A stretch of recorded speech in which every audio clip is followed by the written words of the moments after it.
They have to be the top of the top, the best of the best to get there. How are they going to do it if they don't know how to do it?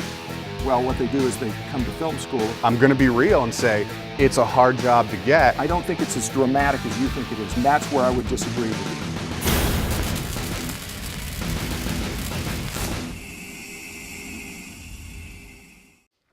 What's hot, what's not in the industry, and that's what we're going to talk about right now. So what's your take? I think it's a stupid question, Chris. The issue with what's hot or what not. Are you calling me stupid? I just want to make sure that... This question is stupid, okay. So, you know, it did come from you. And I did come up with a question. I think if you're in film school specifically to make money, you're in the wrong field. If you're here to just get a good paycheck, you go to nursing, you go to business school. What we do is we're artists. You have to have a passion for what you do. And I genuinely believe from top to bottom, if you love what you do, you will be great at it, and the cream will rise to the top. People don't come to film school because I'm looking for a paycheck. They came because they love movies and they've been dreaming of doing this job since they were 8 years old. We're here to give them the skills, and if we do that job properly, if they learn what we have to teach them, they will get a job. Well, maybe it's the wrong question. I'll tell you a story. I had a girl come up to me, and she said she wanted to be a Hollywood director. I've heard it many times before, and I said, Hollywood director? She said, I want to create blockbusters. And I said, okay, I just want to give you a reality check right now. There is, in this field, hundreds of thousands of would-be directors who want to direct Hollywood films.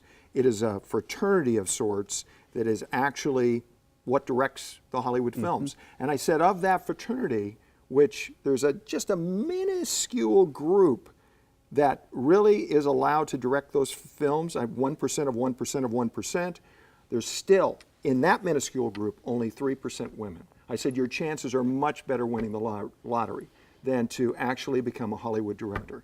And she looked at me and she said, I will become one. And I said, okay, fine. My problem with her response is maybe instead of saying what's your goal, I should have said what's your objective. Because her objective better be something else or she's going to starve.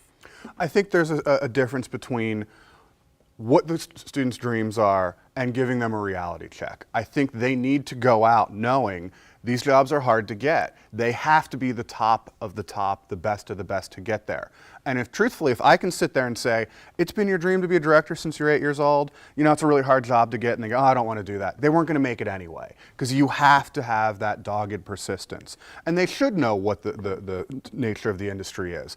And if they want to be a director, maybe they take the path of being a DP first, being an editor first. And worst case scenario in that case is they end up with a great career as a DP, but they may never get it to the director side. Right. But I believe that if you don't have that inherent fire and passion, you're never even going to make it that far, because Hollywood, Los Angeles, is the capital of filmmaking of the entire world. People come from every continent to work in Hollywood. You are going to work against the best, and if you don't have that passion, you're never going to make it. You're going to hate this, Shawn, but I'm going to agree with a lot of that, and because I know you really want to argue this, and the truth is that I can't argue the basic premise.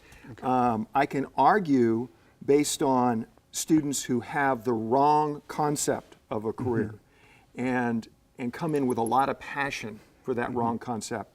But I can't argue with what you said about steps. And one of the main steps that students need to take is when they come here, they need to, step one, broaden themselves. They need to look at the full smorgasbord of job types and then choose which path they're going to take to get to their dream job. It might be worth shifting the question itself. Instead of what's hot or what's not, what's the state of our industry right now? What jobs are on the rise? What jobs are on the fall? I know one of the jobs you often talk about is editing. I'm an editor. It's obviously my passion. Editing jobs are picking up, and largely because of social media, because of the internet, because of YouTube, that know that every 1 day of shooting is 3 days of editing. So the fact that there is a lot more content being made, even non-traditional content, means editing is going up. The other side of that, though, is Even 10 years ago, whenever there was an editor, there were 2 assistant editors working for them. You were going to go to an effects artist. You were going to go to a sound mixer. You had a whole team. So instead of 5, 6, 7 people working on a show, it's now 1 person. The editor is supposed to be able to color correct, do their sound mixing. They don't work with an assistant.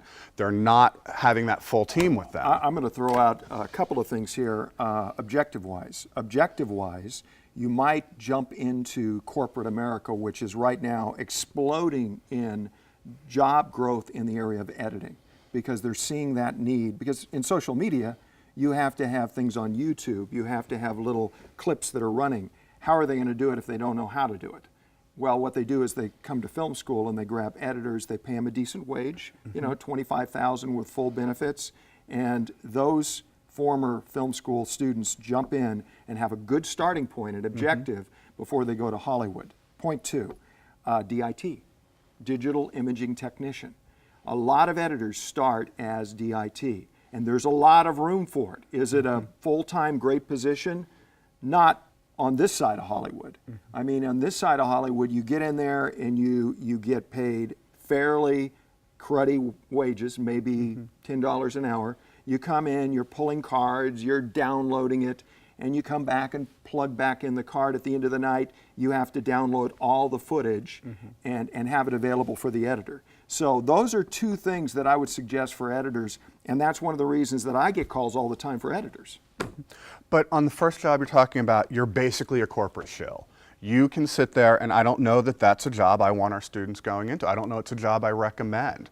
That our students are here because they want to tell stories. They want to expand their students, their minds, the audience's minds.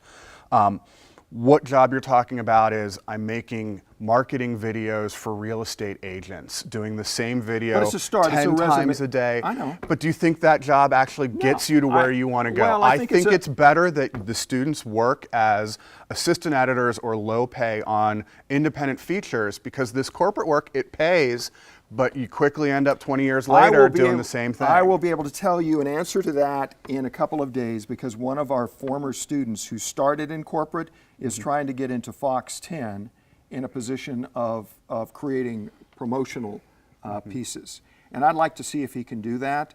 I do think it gives you a really nice starting point for your resume, and you have to have that. Is there a wall between corporate and the broadcast industry or the film industry? Absolutely, I see that. But at the same time, I don't think it's as dramatic as you think it is. I don't think it's a worthless job to have. I think it actually is a good resume listing, and I think it gives you something for your reel, and I think it's a starting point, and that's where I would disagree with you. Next time, let's get into this whole area of screenwriting. Okay. And let's look at the producer, which is maybe one of the hottest areas. Sounds good.